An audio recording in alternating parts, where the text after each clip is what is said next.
Salam uşaqlar, bugünkü dərsimiz Cənubi Azərbaycan 20-ci əsrin əvvəllərindəki mövzudur. Məşrutə inqilabı ərəfəsində ölkədə vəziyyət necə idi? Rusiya və İngiltərənin yarım müstəmləkəsinə çevrilmişdi. Sosial iqtisadi böhranə hökm sürürdü. Məmur öz başlanğıcları qətllər, rüşvətxorluq xalqın vəziyyətini ağırlaşdırmışdı və cəmiyyətin bütün zülmləri hökumətdən narazı idi. Federal istismarından əziyyət çəkən kəndlərin çoxu qonşu ölkələrdə iş axtarmağa getmişdilər. Bütün bunlar ölkədə narazılığı artırırdı və Təbriz, Zəncən, Ərdəbil şəhər narazılığı mərkəzinə çevrilmişdi. Hətta bu dövrdə həmin o etirazçılar bəzi tələblər irəli sürdü və bəzi gizli cəmiyyətlər yaratmışdı. Bu tələblər nə idi? Ölkədə şah idarəsinin dəyişməsi, ədalətli idarə etmə üsulunun qanuni orqan yaradılmasını istəyirdilər.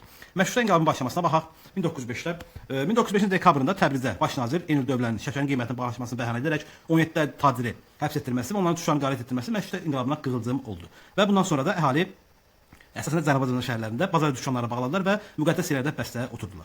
Tələbləri nə idi? Konstitusiya qəbul edilsin, məclis çağırılsın və xarici məmurlar ölkədən qovulsun. 1906-cı ilin avqustunda Müzəffəddin Şah üsyan təsiri ilə xalqın tələblərini qəbul etməyə məcbur oldu və konstitusiyanın qəbul olması haqqında fərman verdi. Bundan sonra Təbriz və ardınca Cənubi Azərbaycan şəhərlərində seçki orqanlar, əncümənlər yaradıldı və tezliklə əncümənlər xalqın xeyrinə islahat etməyə başladılar.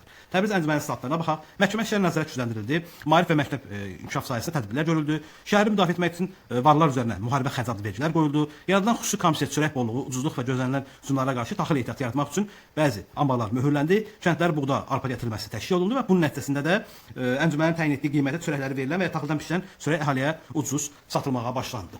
Bəsdə oturmaq nə idi? Xalqın toxunulmaz saydığı müqəddəs yerdə xarici ölkələrin səfirlərində oturma və bu elə bir etiraz forması idi. Müzəffərəddin Şah 1906 konstitusiyasını qəbul edən şah idi. Daha sonra Təbriz üsyanı 1908 başlamışdı.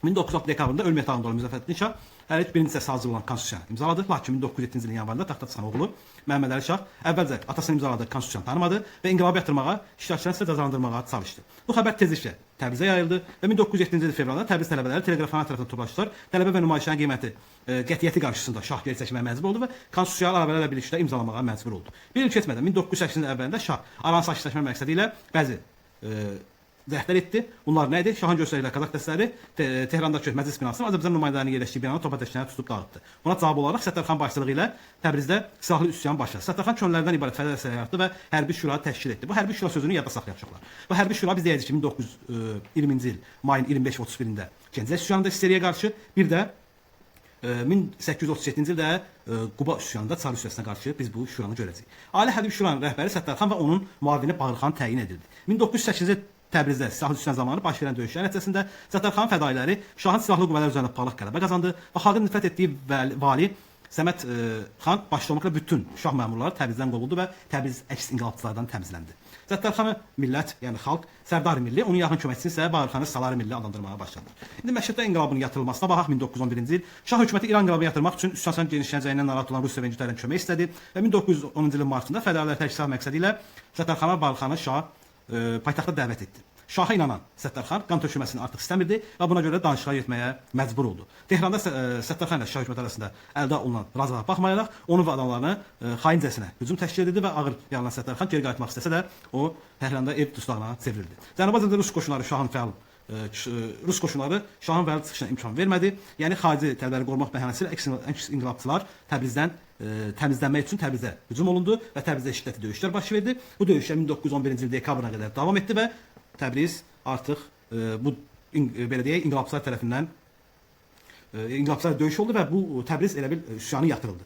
Bu üsyan yatırılması da Rusiyaya çox böyük kömək etmiş oldu. 1905-11-ci il inqilabın yatırılması nəticəsində Çar Rusiya və İngiltərənin Qacarlar dövlətinə o cümlədən Cənubi Azərbaycanı əsarət altına alması gücləndi. İndi oxşarlıqlar var. Baxaq, Babilə hərəkatı və Məşrutə inqilabının oxşar cəhətlərinə baxaq. Qacarlar hakimiyyəti dövründə mövcud rejimə qarşı baş vermişdi.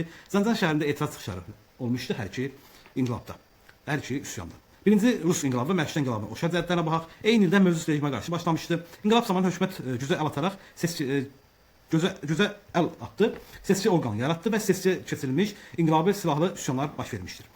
Bütün ölkə ərazisində yayılsa da, sonda isə hərbi yüz vasitəsilə yatırılmışdır. Bu isə həm Rus inqilabının, həm də Məşrutə inqilabının oxşar cəhətidir.